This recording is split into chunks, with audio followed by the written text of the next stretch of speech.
নমস্কার বন্ধুরা, লিপিস কিচেনে সবাইকে স্বাগত। আজকের রেসিপি গোলগাপ্পা বা ফুচকা।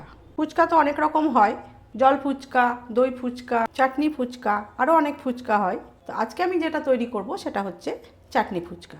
চাটনি ফুচকা তৈরি করার জন্য এখানে আমি একটা সুজির প্যাকেট নিয়ে নিয়েছি, কিন্তু এই সুজির প্যাকেটটা হচ্ছে 200 গ্রামের প্যাকেট। আমি এতটা সুজি ব্যবহার করব না। আমি এখান থেকে এই রকম বাটি 4 বাটি মতো সুজি দিয়ে নেব।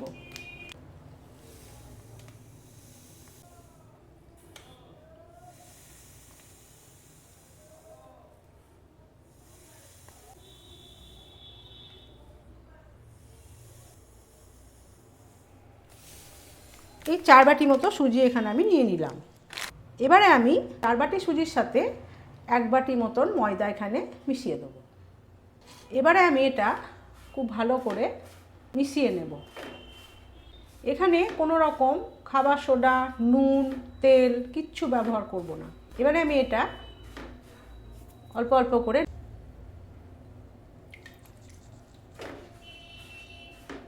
নর্মাল জল ব্যবহার করে এটা আমি একদম মেখে নেব।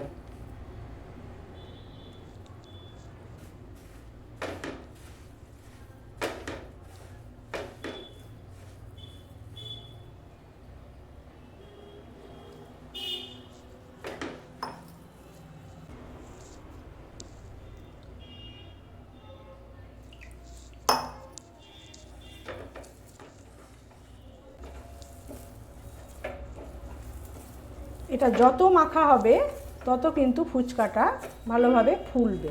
সুজিটা আমি খুব ভালোভাবে মেখে নিয়েছি। এবারে এইটা একটা চাপা দিয়ে 10 মিনিট মতন রেস্টে রেখে দেব। তারপরে আমি ফিরে এসে আপনাদের বাকি প্রসেস দেখাচ্ছি। 10 মিনিট পরে সুজির ডোটা নিয়ে আমি ফিরে এসেছি। সুজিটা কিন্তু অনেক জল টেনে নিয়েছে। এবারে আমি হাত দিয়ে আর একটুখানি মেখে নেব। এবারে এটার থেকে ছোট ছোট লেচি কেটে নেব।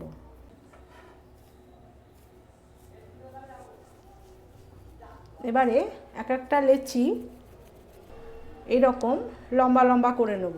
এবার এখান থেকে আমি ছোট ছোট করে লেচি কেটে নেব। আমি এইভাবে সমস্ত লেচিগুলো কেটে নিয়ে ফিরে আসছি। লেচিগুলো আমি সমস্ত কেটে নিয়ে ফিরে এসেছি। এবারে এগুলোর মধ্যে একটুখানি ময়দা ছড়িয়ে দেব, যাতে একটার সাথে একটা লেগে না যায়। এবারে এগুলো আমি ছোট্ট ছোট্ট করে বেলে নিয়ে ফিরে আসছি। আমি সমস্ত ফুচকাগুলো বেলে নিয়ে ফিরে এসেছি। দেখুন, ফুচকাগুলো কিন্তু এই রকমভাবে বেলতে হবে, এই রকমভাবে বেলে নিতে হবে। আমি এখানে ছোট বড় সব রকমই করেছি। আপনারা যদি মনে করেন এক একটা বড় লেচি নিয়ে খুব বড় করে বেলে নিয়ে এইভাবে কিন্তু বেলে নিয়ে যদি আপনারা কোনো কাটার দিয়ে কেটে নিতে পারেন, তাহলেও কিন্তু ফুচকাটা খুব ভালো হবে। আমি কিন্তু এখানে একটা একটা করে বেলে নিয়েছি। তাহলে চলুন এবারে আমি ফুচকাগুলো ভেজে নেব। এখানে আমি ফুচকাটা ভাজার জন্য কড়াইয়ের মধ্যে সাদা তেল দিয়ে হাই ফ্লেমে ধোঁয়া ওঠা পর্যন্ত গরম করে নিচ্ছি। দেখুন, তেলটা কিন্তু একেবারে গরম হয়ে গেছে। এবারে ফুচকাগুলো ভেজে নেব।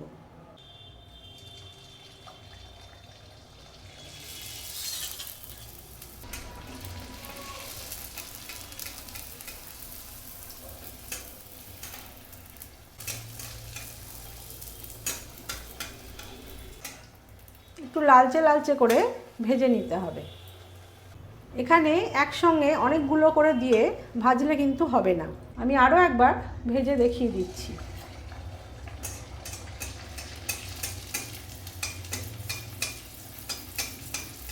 যখন ফুচকাগুলো ভাজা হবে তখন কিন্তু এইভাবে ওপর থেকে একটু করে তেল ছড়িয়ে দিতে হবে, তাহলে কিন্তু ফুচকাটা খুব ভালোভাবে ফুলে যাবে।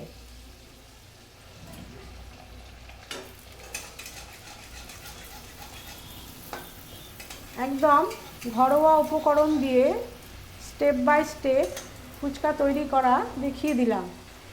আপনারা এইভাবেই বাড়িতে একবার তৈরি করে খেয়ে দেখুন হাইজেনিকভাবে।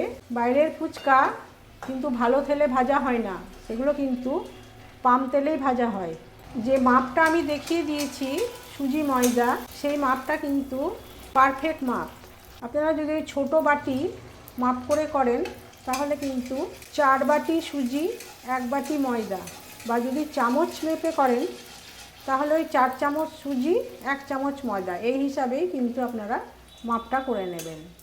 আমি এইভাবে সমস্ত ফুচকাগুলো ভেজে নিয়ে ফিরে আসছি। আমি সমস্ত ফুচকাগুলো ভেজে নিয়ে ফিরে এসেছি। আজকের রেসিপিতে যেটা আমি রেখেছি চাটনি ফুচকা, ফুচকার যে চাটনি, সেই চাটনিটা কিন্তু আমি বাড়িতে তৈরি করিনি। এটা আমি এই মাদার্সের ইডলি চাট চাটনি আমি কিন্তু বাজার থেকে কিনে নিয়েছি। এটা যে কোনো মুদিখানার দোকানে বা মোর শপিং মলে আপনারা এই দিল্লি চাট চাটনিটা পেয়ে যাবেন। এই চাটনিটাই কিন্তু আমি এখানে নিয়ে নিয়েছি। তার সাথে ফুচকার আলু মাখা, আর এখানে আমি একটুখানি তেঁতুল জল বানিয়ে নিয়েছি। আজকে আমি জল ফুচকা করব না, কিন্তু তাও এখানে কিছুটা তেঁতুল জল আমি করে নিয়েছি। তেঁতুল জলের মধ্যে তেঁতুলের পাল্প, তার সাথে আছে বিট নুন, সাদা নুন, কুচনো ধনেপাতা, আর আছে লেবুর টুকরো, একটুখানি গন্ধরাজ লেবুর রসও দিয়েছি আমি ওর মধ্যে, আর আছে ভাজা মশলা। এবারে আমি ফুচকাগুলো একে একে রেডি করে নেব। দেখুন ফুচকাগুলো কিন্তু কি সুন্দর ক্রিস্পি হয়েছে। এই আলু মাখাটা আমি ফুচকার মধ্যে ভরে দিচ্ছি। প্রতিটা ফুচকায় কিন্তু ভীষণ ক্রিস্পি হয়েছে। যখন আপনারা ফুচকাগুলো ছোট ছোট করে বেলে নেবেন, তখন কিন্তু ফুচকাটা বেলে নেওয়ার পরে পাতলা কাপড় দিয়েই হোক বা কোনো পলিথিন দিয়েই হোক কিছুক্ষণ ঢেকে রেখে দেবেন। তারপরে আপনারা ফুচকাগুলো একে একে ভেজে নেবেন। আর ফুচকাটা যখন ভাজবেন আপনারা, ভেজে নেওয়ার পরে কিন্তু একটুখানি ঠান্ডা হওয়ার পরে একটা ক্যারি প্যাকেটের মধ্যে ফুচকাগুলো ভরে রেখে দেবেন। তাহলে কিন্তু ফুচকাগুলো খুব কুড়মুড়ে থাকে। যারা ফুচকাওয়ালা দেখবেন তারা কিন্তু ক্যারি প্যাকেটের মধ্যে, বড় বড় ক্যারি প্যাকেটে তারা ফুচকাগুলো কিন্তু ভরে রাখে। আমিও কিন্তু ঠিক ক্যারি প্যাকেটের মধ্যেই ফুচকাগুলো ভরে রেখেছিলাম। ফুচকাগুলো আমার পুর ভরা হয়ে গেল। এবারে আমি যে কেনা চাটনিটা ব্যবহার করছি, বাড়িতে তৈরি চাটনি তৈরি না করে আমি মাদার্সের দিল্লি চাট চাটনিটা ব্যবহার করছি। এই চাটনিটা কিন্তু ভীষণ সুন্দর খেতে। এইভাবে ওপর থেকে চাটনিটা দিয়ে দিতে হবে। চাটনি ফুচকা রেডি। এটা আপনারা পানিপুরিও বলতে পারেন, গোলগাপ্পাও বলতে পারেন, বা ফুচকাও বলতে পারেন। ছোট থেকে বড় ফুচকা কিন্তু সবার প্রিয়।